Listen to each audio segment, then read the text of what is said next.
Pag-ibig at kapayapaan po ang mag-aari sa atin. Mag-share lang po ako ng aking munting story of my faith. Elementary pa lang po ako, galing po ako sa Catholic school. Yun nga po, may pagkakataon araw-araw na sa simbahan kami. Natuto kong pumuri doon, may mga alam akong konting awit ng papuri. Ang natutunan ko kay Brad Eli, lahat ng awit ng papuri na patungkol sa Kristo, may value sa araw ng 1,000 taon or araw ng paghukom. Hindi ko matandaan eh. Pero basta awit para kay Kristo, may value yun sa araw na yan. Hanggang sa dumating ng high school, yung mga ibang rap song ko, mga napapakinggan, may sense.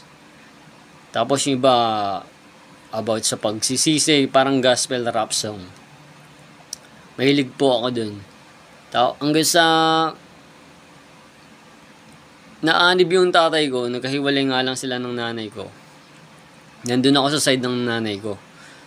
Sinama ako ng tatay ko sa Central Apalit. Mga 2004 or 2005. Nandun pa daw si Berdelli nun eh. Tapos nandun kami sa bandang dulong-dulo. Wala pa po yung oval nun. Kaso, kasi nga malayo ako sa tatay ko, hindi ako natutukan. Hindi ako naanib agad. Tapos, napariwara ako. Natuto akong mag-drugs hanggang sa naging drug pusher po ako. Na-involve ako sa mga gang, fraternity. Naging mabarkada ako kasi nagra-rap po ako nun eh. Hanggang sa dumating yung point na manliligaw sana ako eh. Magre-register ako sa Smart ng mga mes, yung pre-coach ay may bayad yun. Tapos sesendan ka ng mga lab coach. Nakita ko Bible coach. Nag-register na rin ako. Tapos English yung Bible, yung Bible quotes.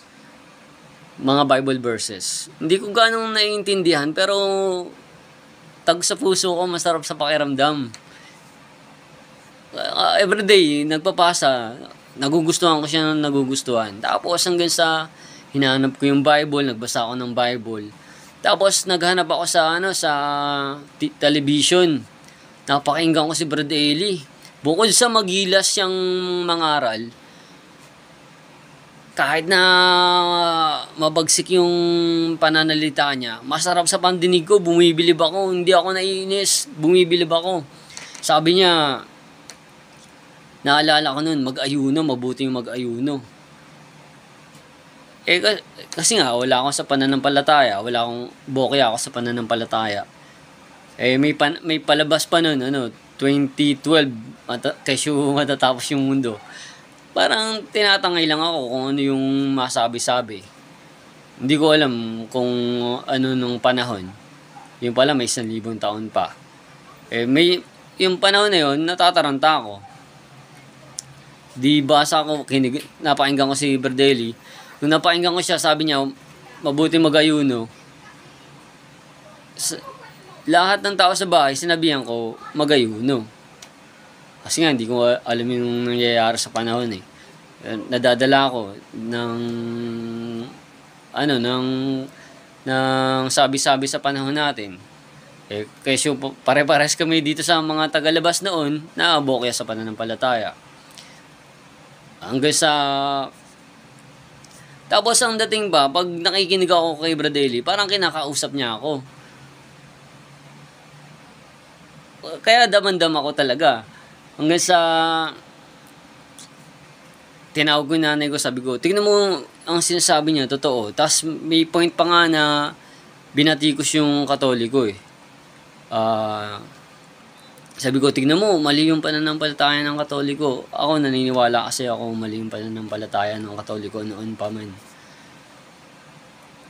Nagtalo kami ng nanay ko. Ang ginawa ng nanay ko, nilipat niya sa channel ng Papa sa Roma. Si Benedict pa yung Papa nun sa Roma. Iba yung aura niya. Parang umuusok na itim. Parang may masamang espiritu na, yung puwersa ng masamang espiritu, umuusok siya na ganun. Tapos nanlilisik yung mata niya, nakakatakot yung itsura niya, yung aura niya.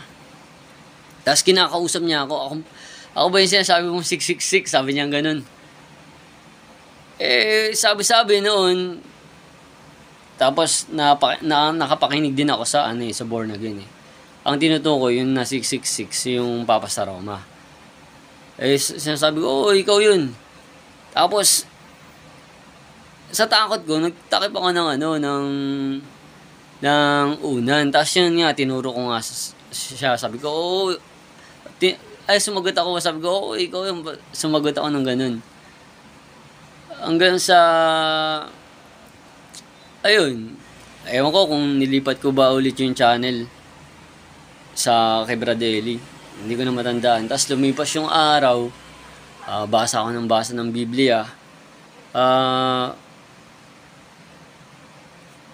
Nagbabasa ako, yung mga napapanood ko, sumasagi sa isip ko. Katulad dun sa pelikula ni Keanu Reeves na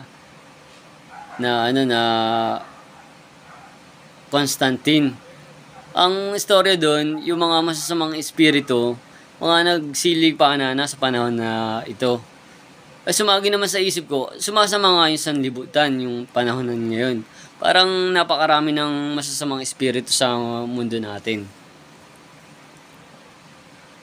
Tapos, sumagi sa isip ko yun habang nagbabasa ako ng Biblia. Sabi ko, kung talagang parang may nag-uusap sa isip ko or hindi ko matandaan. Sabi ko, sige nga kung talagang may masamang espiritu, magpakita ka sa akin. Tapos may naaninag ako nakaharap ako sa bintana, may naaninag akong itim. Tapos bumababa siya. Tapos napatakbo ko. Hanggang sa nakwento ko pa nga sa security natin yung sakwat natin yun Tinanong sa akin kung ano yung tsura. Sabi ko, parang yung palaka na mataas tumalon na bumababa siya. Ganun. Mataas na tumalon na palaka. Pero siya, bumababa siya palapit sa akin. Napatakbo ko sa takot ko. Hindi ako nakatutong sa sahig, nadapa ako. Tapos, ewan ko kung ano nauna, yung araw na ito o yung araw na yan. Hawak-hawak ko lumabas ako ng bahay, hawak-hawak ko yung Bible. Dala-dala ko yung Bible. Kinausap ko yung lola ko. Binabasahan ko siya ng Bible. Gusto ko mabahagian ko siya ng salita ng Diyos. Kasi napakasarap sa pakiramdam ng nararamdaman ko pag nababasa ko yung Biblia Tapos, naliliwanagan ako. Hanggang sa, yun nga, binasahan ko siya 12:00 ng tanghali, mga ganong oras. Katanghaliang tapat. Maliwanag yung sikat ng araw. Tapos habang binabasa ko yung talata, lumiliwanag siya. Sa ganda ng talata, pumatak yung luha ko, tapos niluloy ko, umagos yung luha ko, alas hindi ko na mabasa yung talata. Sabi ko, ganito pala ang Diyos, pagkasama-sama ko. Sabi ko gano'n, parang nagdudurugo yung puso ko sa kalungkutan na masaya. Sabi ko, ganito pala ang Diyos, ang sama-sama ng ginagawa ko. Parang nagsisisi ako na nagagalak sa kagandahang loob ng Diyos. Tapos nito naisip ko, ang Panginoong Jesucristo, nagpakita sa kanya sa pamamagitan ng liwanag. Sa akin naman, yung talata, lumiliwanag ng maliwanag. Ayun po. Tapos, ewan ko kung ano rin sumunod na araw na ito. Yung Biblia po, sabi, pumasok ako sa kwarto. Sabi, may kumakausap sa akin. Hindi ko alam kung ano yung kumakausap sa akin. Sabi, sige nga, kung mabait ka, magbasa ka ng Biblia. Hinahanap ko yung Biblia. Hanggang sa nakuha ko yung Biblia. Tapos, pinapasok ako sa loob ng kwarto. Pumasok ako sa loob ng kwarto. Di nagbasa ako dun. Tapos may nag-joke. Kainin ko daw yung Bible. Parang nabasa ko rin siya sa Ezekiel. Parang na-apply sa akin yung pagkakabasa ko na yun. Di nabasa ko yun. Pagpilas ko dun sa maliit lang, maliit lang. Pagpilas ko dun sa Bible, tinikman ko, naglasang honey, naglasang pulot. Tapos, dahil sa kawalan ng pananampalataya, dapat wala kainin ko yung marami hanggang sa pumait yung sikmura ko. Hindi ko naman nakain, pero pumait naman yung sikmura ko. Hanggang sa lumipas yung ilang taon,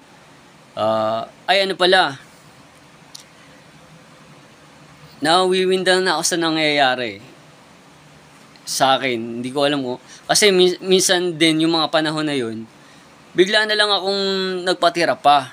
Nakalimutan ko na yung ginawa ko noon dati, 2005 pa. Kasi mga 2011 na yun eh. 2005 pa, nung huling nagpatira pa ako dun sa Central Apalit eh. Tapos nagpatira pa ulit ako. Tapos sakto pa, sa pasilangan pa. Tapos nanalangin ako, sabi ko, Panginoon, sana gawin niyo po akong kabalyero. Kabalyero pa, kasi pag-aalam ko sa kabalyero, disipulo, ganun ang gusto ko na hiniling ko sa kanya. Tapos may nag-ujok sa akin, propeta. Propeta, sabi ko, propeta, ganun. Tapos, hanggang sa nadala ako sa mental hospital or sa rehabilitation, hawak ko pa rin yung Biblia. Binabasaan ko sila. Iba na yung tingin nila sa akin, wala na ako sa sarili ang tingin nila sa akin. Pero ako, tumantawa ako sa salita ng Diyos. Hanggang sa sa isip ko, puro Biblia, tinali nila ako dun. Ilang araw ako nakatali, hindi ako kumakain, hindi ako umiinom. Pinapakain nila ako dun. Sinusuntok ako ng mga bantay, sinusuntok ako ng mga pasyente na may katungkulan dun. Para kumain lang ako, hindi ako kumakain. Putok-putok na yung mga labi ko. Hindi ko alam kung nakailang araw ako nun. Hanggang sa lumipas yung ilang araw, nakatali ako. 1 linggo yata. Tapos yun, pinakawalan ako hanggang sa may nadinig akong radyo. Tapos hanggang sa nahiram ko yung radyo, almost 9 months ako sa rehabilitation eh. Or sa mental hospital na private eh. Sa Mandaluyong. Nahiram ko yung radyo, pinakinggan ko si Brad Eli doon. Gabi-gabi nakikinig ako kay Brad Eli sa 1350. 1350 La Verdad Radio. Tuwan-tuwa ako sa kanya, napupuwit ako kapapakinig sa kanya. Tapos nagkaroon ako ng kasamang makinig kay Brother Eli. Nag-interest din siya sa Mass Indoctrination, sana loobin na anib yun, si John Lustre. Tapos hanggang sa ang iba yung gusto kong mahikayat ko yung mga tao dun, nilalakasan ko kahit madaling araw na. Yun nga, hindi ko alam, nakakabulawan na pala ako. Nakuha sa akin yung radyo.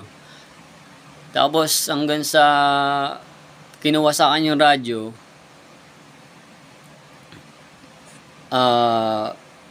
nakakita naman kami ng Biblia. Binasa namin yung Biblia palagi.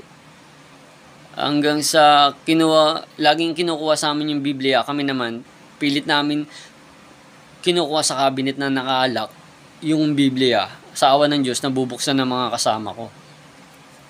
Napapansin, tumitino kami kapag nagbabasa kami ng Biblia. Hanggang hinayaan na kami magbasa, gabi-gabi. Magbasa kami ng magbasa. Nadinig ko kay Brad Eli, after niya mga aral, nang lilibre siya ng pagkain. Yung pagkain ko na parang rasyon sa akin ng relatives ko, ibinabahagi ko din sa mga kasamahan ko dun. Hanggang sa natuto rin sila mag-share. After namin magbasa, nagsisharean kami ng mga pagkain. Awa tulong ng Diyos, 4 or 5 din yung nahikayat kong magbasa ng Bible po doon. And sa bautismo, hindi ko siya gano'ng natutukan eh. Hindi ko gano'n napag-aralan yung bautismo. Hindi gano'n tumatak sa akin. Pero napakinggan ko, kailangan na magbautismo. Kaso nga lang, hindi ko gano'ng natandaan. Kaya 2011 ako nag-start nun. Lumipas pa yung yung ilang taon bago ako maanib. Nung muli na kinasabikan ko mapakinggan si Brad Eli. Tapos tuwing pinapakinggan ko siya, parang kinakausap niya ako. Hanggang sa iba yung dating eh. Parang kinakausap niya talaga ako. Kaya ang nangyayari, yung mga tao kinakausap ko sa labas na naman, ganun naman yung yung tendency sa akin. Kinakausap ko yung mga tao sa labas. Ang nangyari, dinala ulit ako sa mental hospital ng relative ko. Sabi ko, paglabas ko, nagdudoktrina na ako nun. Paglabas ko, tatapusin ko na yung doktrina. Awa ng Diyos na bautismohan ako August 11. August 22. Awa ng Diyos na bautismohan ako August 22. 1 p.m. Hanggang sa yun, naanib ako. Hanggang sa awa tulong ng Diyos, natutunan kong mag-ayuno palagi. Sabi ni Brad Eli, mag-ayuno. Di nag-ayuno ako palagi. Weekly, sa awa tulong ng Diyos, kahit nagtitinda ako ng binatog, minsan 2 araw na ako nag-ayuno, nakakapagtinda pa ako ng binatog eh. Na hindi ako umiinom, hindi ako kumakain. Weekly, ganun, mababa akong pag-aayuno. 2 araw sa awa tulong ng Diyos hanggang sa nagkaroon ako ng pangitain. Naipasa ko yun sa worker eh. Binigyan ng kahulugan naman ng worker. Awa tulong ng Diyos. Tapos, nagpatuloy ako sa pag-aayuno hanggang sa natira ako sa lokal, natira ako sa Central Apalit. Sa Central Apalit, nakapag-ayuno ako ng almost 10 days. Halos wala akong ininom na tubig. Yung bimpo, binasa ko lang. Tapos, kasi nga umaawit ako sa 24/7 nun. Tuyo na yung lalamunan ko. Wala nang lumalabas na boses sa bibig ko. Binasa ko lang yung lalamunan ko, not intention na uminom. 2 gabi ko yata na nagawa yun. Nung time na hindi na ako makapagsalita, binabasa ko yung lalamunan ko para makapagpatuloy ako sa pag-awit. After nun, hindi na ako umawit kasi pagod na rin ako. Tapos, wala na nga lumalabas na boses sa bibig ko. Awa tulong ng Diyos, almost 10 days. Awa tulong ng Diyos na daig ko si Brad Eli. Kasi si Brad Eli, yung unang 3 days niya, uminom siya ng tubig. Yun nga lang siya, naglalakbay siya, tsaka nangangaral siya eh. Pero ako, nakapakinggan ko nga sa kanya yun, hanggat kaya ko, tumutulong ako dun na maghakot ng basura, magwalis-walis. Pero nung panahon na hindi ko na talaga kaya, nag-stay na lang ako dun. Kaso nga lang, sayang, kaya ko pa naman mag-ayuno eh. Kaso, parang natisod ako eh. Pero awa tulong ng Diyos, almost 12 days din kasi yun. Kasi yung unang 3 days, nag-ayuno ko. Tapos, may nag-udyok sa akin na ituloy ko yung pag-aayuno. Nakapagtanghalian lang ako, tapos tinuloy ko na. Nag-start ako yata ng Tuesday, tapos ng Thursday, nagtanghalian lang ako, tapos tinuloy ko na. Tapos, natapos ako ng next Saturday. Kaya almost 12 days yung pag-aayuno ko. Kaso nga lang, yung unang 3 days nakapagtanghalian ako. Pero konti lang din nakain ko nun. Ayun. Hanggang sa awa tulong ng Diyos, loobin sa August, 11 years na ako. Ayun, sabi ni Brad Eli, pag nakasumpong ka na mabuti, huwag ka na magpatumpik-tumpik, huwag ka na magpa-delay-delay, huwag ka na magpabukas-bukas. Pag nakasumpong mo ng mabuti, gawin mo agad.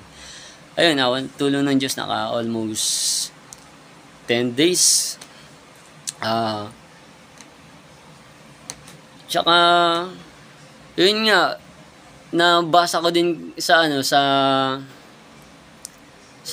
Mateo, si Apostol Pedro, nakita niya, yung mga apostol, nakita nila ang Panginoong Hesukristo, naglalakad sa tubig, natakot sila. Tapos, nagpakilala ang Kristo. Sinabi ni Apostol Pedro, Panginoon, paparoonin mo ako dyan. Pinalapit siya ng Kristo, ng Panginoong Hesukristo. Di nakakapaglakad na siya. Nung malapit-lapit na siya, bigla siyang lumubog. Lumulubog siya. Natakot siya. Panginoon, napahingi siya ng saklolo sa Kristo. Napagalitan siya sa kawalan niya daw ng pananampalataya. Okay liit ng yung pananampalataya. Hindi ko matandaan yung pagkakasabi. Apostol na yon at saka kasama niya pa ang Kristo. Na dahil nga bagong mananampalataya pa lang si Apostol Pedro, hindi niya nagawang lumakad ng matuwid sa ibabaw ng tubig.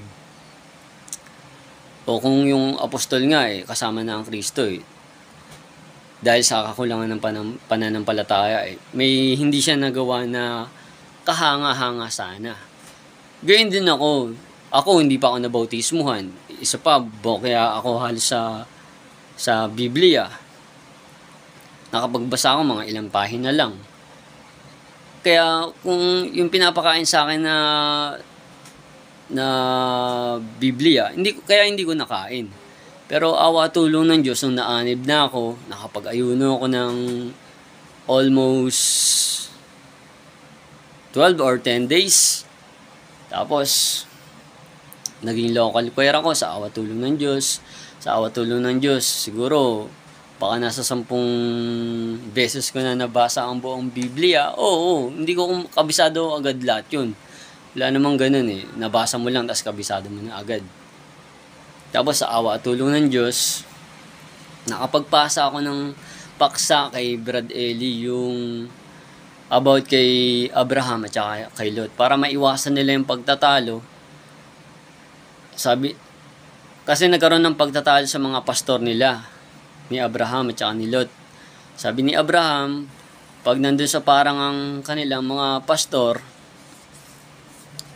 pag nandoon si Abraham sa kaliwa, pumakanan si Lot. Pag nasa kanan si Abraham, pumakaliwa si Lot para maiwasan ng pagtatalo.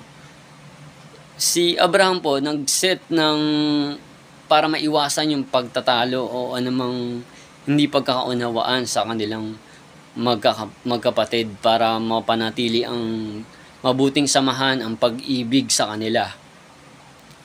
Sana gayon din po tayo. Yun ang pag-aalala kong pinasa ko kay Brad Eli. Yun nga lang, ang malungkot, hindi po binanggit na ako yung nagpasa. Yan po.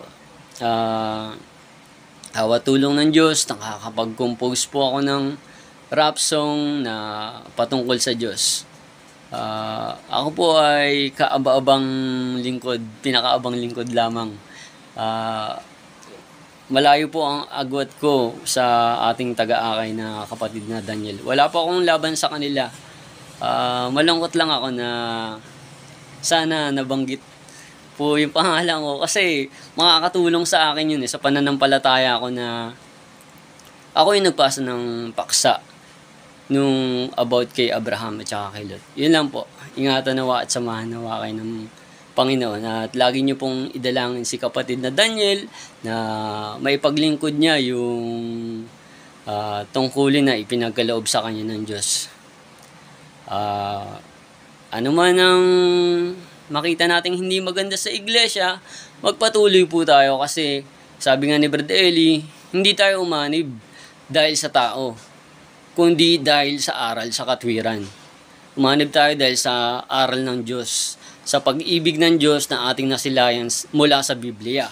At sa awaan ng Diyos, nakilala natin kung sino yung kasangkapan niya sa ating panahon. Si Brother Eli at saka si Kuya Daniel Rason. Siyempre una si kapatid na Perez Nicolas, hindi mawawala yun, na kinasangkapan din sa Iglesia ng Diyos, na siya ang nakatuklas kung ano yung tama. Hindi Iglesia ni Kristo, kundi Iglesia ng Diyos. At sa awa tulong ng Diyos na napagyabong ni Brad Eli, at ngayon ang kinakasangkapan ng Diyos ay si kapatid na Daniel. Lagi niyo pong isama si Kuya sa panalangin. Ingatan nawa po. Pag-ibig.